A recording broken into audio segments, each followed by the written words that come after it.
Assalamualaikum warahmatullahi wabarakatuh.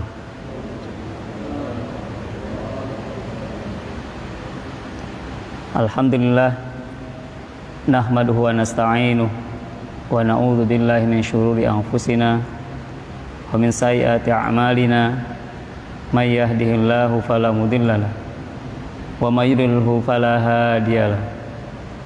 Asyhadu an la ilaha illallah wahdahu la syarikalah huwallazi arsala rasulahu bil huda wa dinil haqq liyudhhirahu 'alad dini kullihi wa kafaa billahi syahida.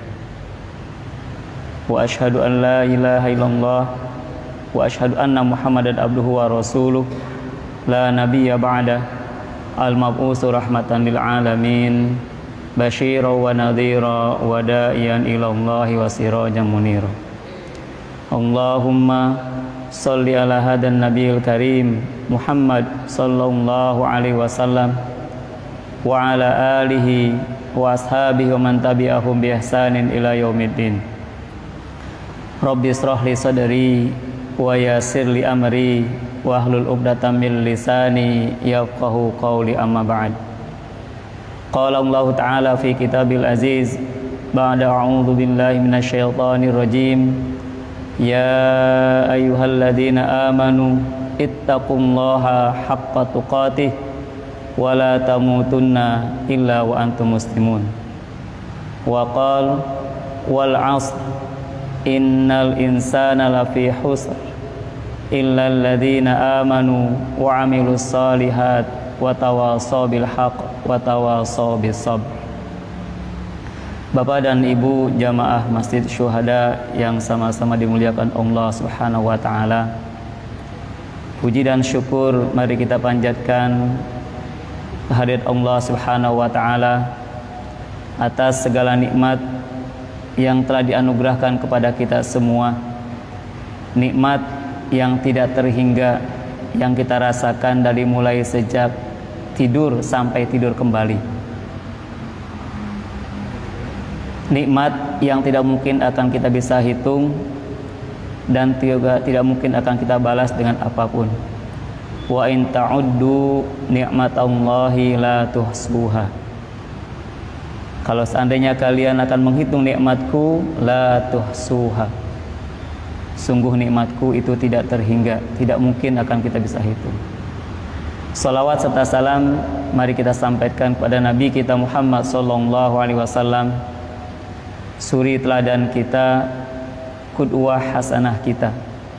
Laqad kana lakum fi rasulillahi uswatun hasanah. Sungguh telah ada pada diri Rasulullah SAW suri teladan yang baik. Mari kita cukupkan teladan kita kepada Rasulullah SAW, karena dialah sebagai mubayyin yang menjelaskan kepada kita tentang Al-Quran ini. Sebagaimana yang dikatakan oleh Aisyah, kana khuluquhul Quran, bahwasanya akhlak Rasulullah SAW adalah Al-Quran. Kalau kita ingin melihat bagaimana Al-Quran, maka lihatlah kehidupan Rasulullah Sallallahu Alaihi Wasallam. Dan dalam hadis ini dikatakan, taraktu fikum amrayni lan tadillu abada in tamassaktum bihima kitaballah wa sunnah rasul. Kama qala Rasulullah. Aku tinggalkan pada kalian dua hal, dua perkara. Kalau kalian berpegang teguh pada keduanya, niscaya tidak akan pernah tersesat untuk selama-lamanya. Apa itu hal tersebut? Al-Quran wal hadis. Bapak dan Ibu jamaah Masjid Syuhada yang sama dimuliakan Allah Subhanahu wa taala, di zaman sekarang ini banyak sekali fitnah-fitnah yang bertebaran di antara kita, bertebaran. Maka mudah-mudahan Allah SWT menyelamatkan kita daripada fitnah-fitnah tersebut. Dan ini adalah merupakan salah satu tanda di antaranya daripada akhir zaman ini. Dan Rasul SAW juga sebagai salah satu tanda bahwasanya zaman sekarang adalah kita berada di akhir zaman ini. Mudah-mudahan kita tidak bertemu dengan hari kiamat, itu aja Pak. Karena orang yang bertemu dengan hari kiamat adalah mereka-mereka yang tidak ada iman di dalamnya. Jadi mudah-mudahan kita enggak bertemu dengan hari kiamat tersebut. Sebelum kiamat sudah kita meninggal duluan. Karena dipastikan orang-orang yang ketemu dengan hari kiamat, mereka adalah yang tidak ada iman di dalamnya. Karena sebelum kiamat kubro ini akan datang, Allah akan utus kepada kita angin. Dan angin tersebut akan mencabut setiap nyawa, setiap manusia yang ada pada dirinya keimanan, walaupun hanya sebesar biji zarrah. Maka tinggallah mereka-mereka yang ingkar pada Allah Subhanahu wa taala, dan pada saat itulah akan terjadinya hari kiamat kubra itu. Bapak dan Ibu jamaah Masjid Syuhada yang sama-sama dengan Allah Subhanahu wa taala, mari kita kembali kajian kita dalam Fiqhul Mawaris. Pada pertemuan yang lalu kita sudah sampai kepada tentang al-khunsa, banci. Yang maksud banci di sini sebagaimana kita sampaikan adalah orang yang memiliki dua alat kelamin, man lahu alatani au ada. Orang yang memiliki dua alat ataupun memang tidak ada kedua-duanya. Nah, itulah disebut dengan banci, bukan orang laki-laki kemudian menyerupai perempuan atau perempuan menyerupai laki-laki. Tidak seperti itu. Jadi yang maksud al-khunsa di sini adalah man lahu alatani au adahuma. Orang yang punya dua alat, laki-laki dan perempuan, atau tidak ada kedua-duanya. Dalam masalah waris, maka hak-hak atas setiap individu itu diberikan, sebagaimana kepada khunsa juga diberikan. Tapi dengan syarat dalam hal ini kita membicarakan hanya dua jenis kelamin saja, laki-laki dan perempuan. Nah, bagaimana kalau dengan masalah khunsa tadi? Maka cara mengetahuinya kemarin ada yang mudah sekali para ulama kita dengan melihat apa? Air seni, al-baul. Ya. Min aina kharaja? Dari mana air seni dia turun, dia keluar? Keluarnya daripada alat laki-laki atau daripada perempuan, maka disitulah dihukumi orang tersebut sebagai laki-laki atau perempuan. Lantas bagaimana kalau kedua-duanya ada juga? Dari kelamin laki-laki ada, juga dari perempuan juga ada. Maka kata ulama, aina asbaqu minhuma? Mana yang lebih dulu keluarnya? Nah, itulah yang dihukuminya. Lebih dulu daripada laki-laki, maka dia laki-laki. Lebih dulu dari perempuan, maka dia jadi perempuan. Nah, bagaimana kalau sama-sama keluarnya? Maka dikatakan aina aksaruhuma? Mana yang lebih banyak di antara keduanya? Ini sudah sama-sama keluarnya pada saat yang sama, dua-duanya keluar. Nah, ditadah aja itu mana yang lebih banyak itu. Apakah daripada kelamin laki-laki yang lebih banyak atau daripada kelamin perempuan yang lebih banyak? Yang lebih banyak itulah yang dihukumi sebagai jenis kelaminnya dia. Ini mudah insya Allah, nggak terlalu sulit ya, karena memang ada di situ. Nah, yang banyak salah adalah ketika menjadi khunsa muskil yang tidak ada memiliki jenis kelaminnya. Nah, ini akan dilihat sejak dia nanti dari mulai kecil sampai ke dewasa. Nah, kalau sudah di kecil itu masih ada roja, masih ada harapan, ada kemungkinan dia akan menaik setelah dewasa. Mungkin ada hal-hal yang tanda-tanda laki-laki dan perempuan.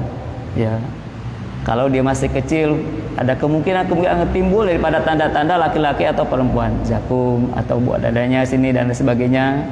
Ketika itu timbul, maka dia akan dihukumi dengan sebagaimana yang tadi itu. Nah, kalau barangnya kalau sudah dewasa, tidak mungkin roja, ada muroja, ya, maka tidak ada harapan lagi. Kalau sudah ada, kalau sudah dewasa juga tidak, tanda-tanda tersebut sudah tidak ada, maka itu disebut dengan khunsa muskil. Nah, kemarin sudah kita bahas bagaimana cara membagi warisan kepada mereka tersebut. Kita masuk sekarang pada malam ini adalah kepada bab tentang masail muraqqabah. Al-masailul muraqqabah. Yang dimaksudkan masail di sini adalah penyelesaian pembagian warisannya ada salah satu dari dua atau beberapa kemungkinan yang mesti dikerjakan. Dalam masalah ini kemungkinan itu dalam satu kasus itu bisa jadi beberapa kemungkinan terjadi. Ya. Ada beberapa kemungkinan terjadi ketika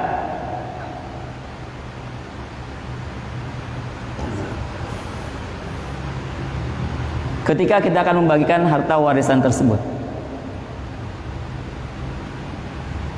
Masalah ini ada yang disebut dengan munasakhat. Kemudian ada masalah bagaimana kalau orang tersebut meninggal bersamaan, entah kebakaran, entah tenggelam, entah kecelakaan, entah gempa bumi dan lain sebagainya, sehingga menyebabkan orang-orang yang mereka yang saling mewarisi ini mereka meninggal, entah itu bersamaan atau bagaimana. Kemudian ada zawil arham. Zawil arham ini adalah kalau kita lihat daripada syajarul miras, maka yang tidak termasuk daripada syajarul miras adalah mereka-mereka yang termasuk pada zawil arham. Kemudian ada anak zina dan li'an, dan ada masalah hamil, bayi, janin.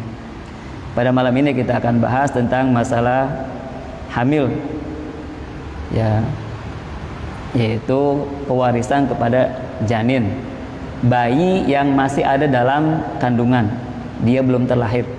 Ya. Bagaimana hak si bayi ini? Apakah dia ini memiliki hak terhadap harta waris daripada orang tuanya? Bapak dan Ibu jamaah masjid syuhada, sebagai individu maka dia juga punya hak sebagaimana orang lain juga. Yang jadi masalah yang jadi masalahnya adalah dia ini belum lahir, itu saja. Janinnya sudah ada, sudah hidup dalam kandungan ibunya, tapi dia belum kelihatan. Walaupun di USG ada, ini bentuknya ada dan lain sebagainya, tapi dia belum keluar daripada rahim seorang ibu. Kemudian bapaknya misalkan meninggal atau saudaranya meninggal, apakah si anak ini mendapatkan hak waris daripada pewaris yang di atasnya, entah saudaranya, entah bapaknya dia, ya. Nah, maka dalam hal ini ada beberapa masalah. Di antaranya, apakah si janin tadi itu dia ini satu atau dua? Ketika dua, apakah sama-sama jenisnya atau berbeda jenis? Sepasang laki-laki dan perempuan, dua tapi laki-laki dan perempuan, atau banyak? Karena ada beberapa kasus di dunia ini, ada seorang ibu melahirkan lebih daripada satu, dua, bahkan ada yang 5. Ya, Masya Allah, itu atas kuasaan Allah Subhanahu Wa Taala. Itu pun menjadi permasalahan. Apa masalahnya? Karena mereka ini akan mempengaruhi kepada ahli waris yang lainnya, ahli waris yang sudah ada. Ketika yang lahir, ketika si janin adalah berjenis kelamin laki-laki, maka ketika dia lahir, mereka akan menghalangi saudara-saudaranya yang lain. Bapak dan Ibu, pernah kita sampaikan bahwasanya ahli waris yang inti itu adalah suami, istri, bapak, ibu, anak laki-laki dan anak perempuan. Itu yang inti. Ketika mereka ini ada, maka yang lainnya itu akan terhalang oleh mereka ini. Apalagi ketika ada seorang anak laki-laki, walaupun dia masih bayi, masih DO, ya, satu orang maksudnya, dalam umur masih 1 hari saja, dia tetap akan menghalangi daripada saudara-saudaranya yang lain kalau dia jenis kelaminnya laki-laki. Jadi di antara yang 6 orang ini, yang paling kuat itu adalah anak laki-laki. Jadi kalau sudah ada anak laki-laki, maka harta itu tidak akan pernah kemana-mana lagi, ya. Kalau sudah ada anak laki-laki, maka harta itu tidak akan kemana-mana. Ya, kalau enggak ke adiknya, kakaknya yang perempuan, pada ibu bapaknya, ya, suami istrinya, itu saja. Kalau sudah ada anak laki-laki. Tapi ketika anak laki-laki tidak ada, kemungkinan saudara-saudaranya itu akan mendapatkan. Ya, saudara-saudara daripada si mayitnya ya kan akan mendapatkan. Nah, itu beberapa hal dalam masalah si janin ini. Maka ada beberapa syarat seorang janin ini, bayi ini akan mendapatkan harta warisan. Janin itu benar-benar sudah ada dalam kandungan si istri ketika si mayit meninggal. Artinya keberadaan si janin ini sudah pasti ada itu. Ya, sudah ada hidup ketika dalam rahim seorang ibu. Kemudian bapaknya meninggal. Ya, dipastikan dulu itu bahwasanya si janin ini ada, kemudian barulah meninggal sang pewarisnya tadi itu. Yang kedua, sang bayi ini lahir dalam kondisi hidup. Ya, dalam kondisi walaupun hanya sebentar saja. Hidup yang sempurna. Ya. Artinya hidup yang sempurna itu dicirikan dengan menangis, berteriak. Ya. Ketika si janin ini keluar daripada rahim ibunya, kemudian dia berteriak, menangis, maka anak ini dikatakan hidup dengan sempurna. Maka ketika itu juga anak ini mendapatkan hak waris daripada ayahnya yang meninggal. Ya. Jadi anak ini mendapatkan hak waris daripada ayahnya yang meninggal ketika si anak tersebut lahir dalam keadaan hidup. Qala Rasulullah SAW, idza stahalal mauludu wurisa. Apabila anak yang dilahirkan itu berteriak, maka dia akan mendapatkan harta warisan. Jadi ini adalah salah satu syarat si janin itu akan mendapatkan harta warisan kalau dia lahir dalam keadaan hidup. Bagaimana kalau meninggal? Ya kalau meninggal bukan ahli waris, sudah selesai. Ya. Artinya meninggal dalam kandungan, keluar sudah nggak ada. Tapi kalau keluar dari kandungannya kemudian dia masih bernapas dan dia berteriak, dia dikatakan hidup, maka ketika itu juga dia akan mendapatkan harta warisan. Sekalipun setelahnya dia meninggal, maka dia tetap mendapatkan harta warisan daripada orang tuanya yang meninggal. Dalam hadis ini dikatakan la yarisu sabiyyu hatta yastahil. Bayi dalam kandungan tidak berhak mendapatkan hak warisan sehingga dia berteriak. Artinya kalau dia dilahirkan berteriak, maka dia berhak untuk mendapatkan harta warisan. Ini syarat utamanya. Jadi kalau si bayi itu lahir kemudian dia berteriak, ya dikatakan hidup, maka si bayi tersebut mendapatkan hak waris daripada orang tuanya. Nah, Bapak dan Ibu jamaah masjid syuhada yang sama dengan Allah SWT, permasalahannya sekarang ini si bayi belum lahir, si bayi masih dalam rahim ibunya, sementara ahli waris yang lain menginginkan harta warisan. Nah, itu yang jadi masalah. Kalau mereka menunggu sampai lahir itu nggak ada masalah, ya akan terlihat bagaimana yang lain itu siapa, laki-laki kah, perempuan kah, sendiri kah atau berdua kah dan lain sebagainya. Satu laki-laki atau dua laki-laki itu sama aja, satu apa dua juga sama. Tapi ketika perempuan satu atau dua itu akan berbeda, ya.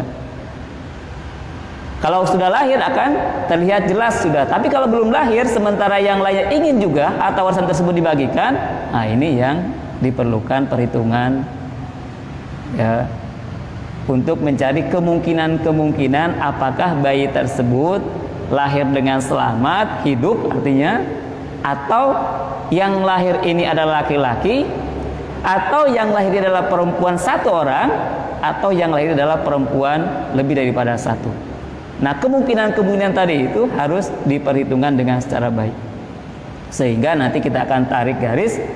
Setelah selesai perhitungan tersebut, maka diambil yang paling kecil kemungkinannya. Kalaupun ingin mengambil juga si pewaris yang lainnya, ahli waris yang lainnya, maka mereka mengambil bagian yang paling terkecil.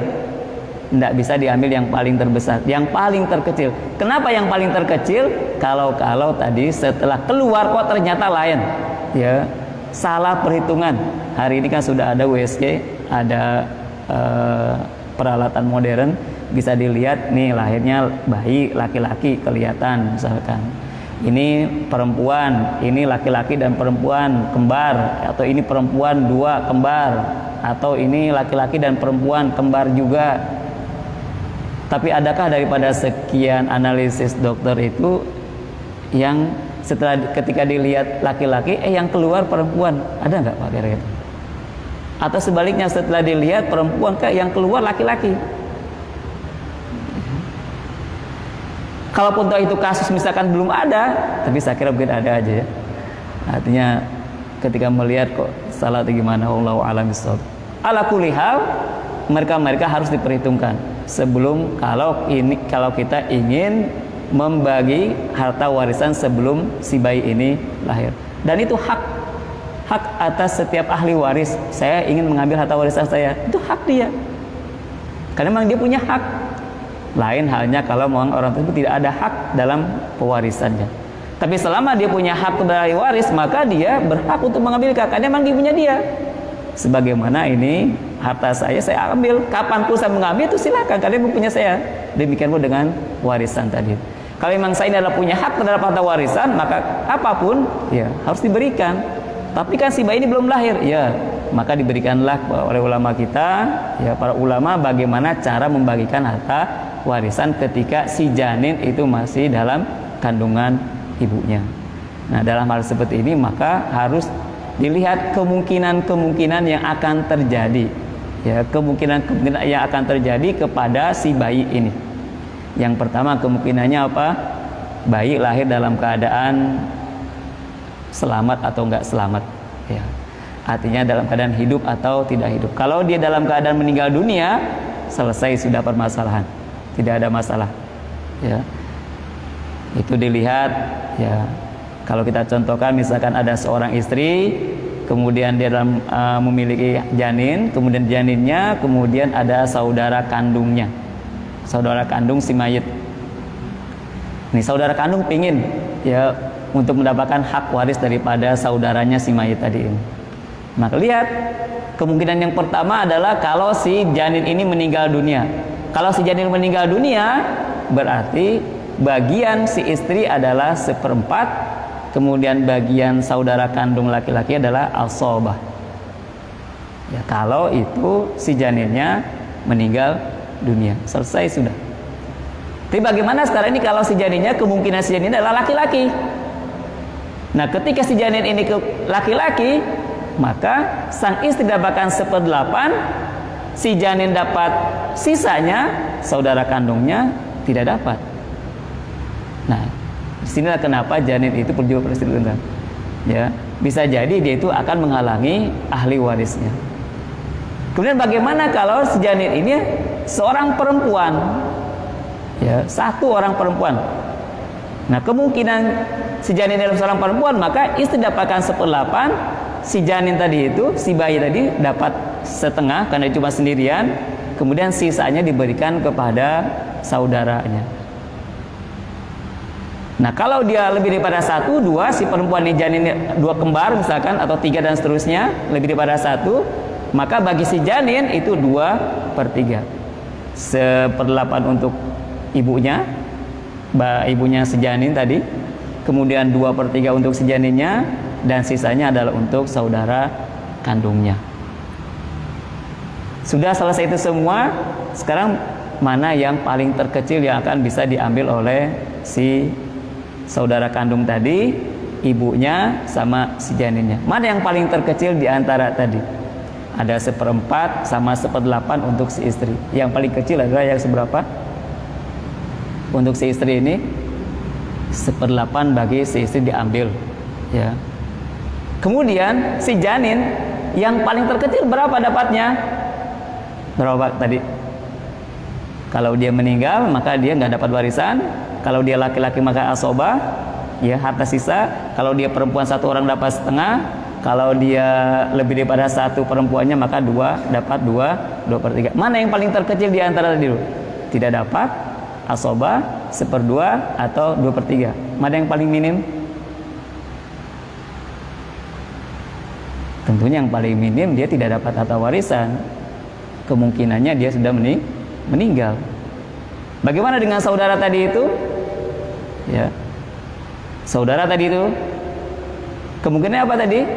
Kemungkinannya dia dapat asobah sisa, atau dia tidak dapat karena janinnya adalah laki-laki, atau dapat sisa daripada kalau perempuan 1 ataupun 2, dia mendapatkan asobah. Mana yang paling terkecil? Juga tidak dapat. Nah, dalam hal ini hanya istri saja yang bisa mengambil warisannya. Sementara janin sama saudara kandungnya itu dia belum bisa mendapatkan harta warisannya. Ya. Kenapa? Karena ini mengambil hal yang paling terkecil. Kenapa yang terkecil? Kalau nanti keluarnya kata dia, tiba-tiba laki-laki, maka ketika mengambil si saudara tadi mengambil hak dia, ya, asobah misalkan, tapi ternyata yang keluar adalah laki-laki, maka dia mengembalikan kepada si anak tadi itu. Kalau nilainya kecil mungkin nggak terus berapa, kalau nilainya hanya 1 juta, 2 juta, mungkin bisa mengembalikan. Tapi kalau nilainya sampai miliaran rupiah, kemudian setelah dilahir si bayi tadi itu kemudian uangnya sudah nggak ada, mau diapakan? Nah, maka diambil dulu yang minimal bagi setiap ahli waris, kalau dia pun juga mau mengambil harta warisnya tadi itu. Nah, jadi ada istri dapat 1/8, kemudian janinnya nggak dapat, ya. Kemudian juga saudara kandungnya tidak dapat 1/8, berarti ada 7 lagi, ada 7/8 lagi. Nah, 7/8 ini disimpan sampai janinnya keluar, sampai janinnya lahir, barulah dilihat siapa yang keluar ini, laki-laki kah atau perempuan, 1 perempuan atau 2 perempuan, atau bayi ini meninggal dunia. Kalau lahirnya laki-laki, maka saudara kandung tidak dapat, ya. Istri dapat 1/8, sudah diambil tadi, selesai sudah. Kalau yang keluar ini meninggal dunia, hanya tidak hidup si janin ini, maka istri yang tadinya 1/8, berarti dia masih ada hak lagi, separuhnya lagi, ya, ada hak separuhnya lagi, dia dapat 1/8 lagi, karena dia dapat 1/4 kalau dia tidak ada anak. Selebihnya untuk saudara kandungnya. Kalau yang keluar adalah perempuan 1 orang, maka istri dapat 1/8, kemudian setengahnya untuk si perempuan tadi itu, si janin perempuan, dan sisanya untuk si saudara laki-lakinya. Demikian pula kalau anak perempuannya si janin itu adalah 2 orang kembar perempuan, ya. 2 kembar perempuan, maka 2/3 untuk si janin, 1/8 untuk si istrinya, kemudian sisanya untuk saudara laki-lakinya. Sekarang bagaimana kalau kembarnya laki-laki dan perempuan? Kalau kembarnya laki-laki dan perempuan, maka 1/8 untuk istrinya, untuk ibunya si janin, dan si janin yang kembar tadi itu laki-laki dan perempuan adalah sisanya. Jadi 7/8 untuk si bayi tadi itu laki-laki dan perempuan. Pembagiannya 1/2, ya. 1 laki-laki itu sama dengan 2 perempuan. Bagaimana dengan saudara kandungnya? Dia tidak dapat, karena dia terhalang oleh laki-laki tadi itu. Jadi kalau ada anak laki-laki, maka saudara-saudara yang lain itu akan terhalang, kecuali kalau anaknya adalah perempuan. Berapa anaknya? 10, perempuan semua, maka saudaranya akan mendapatkan, ya. Tapi kan 10, iya 10 tetap aja, karena perempuan tidak bisa menghalangi yang lainnya, tidak bisa menghalangi secara hijab hirman, sehingga yang lainnya tidak dapat warisan.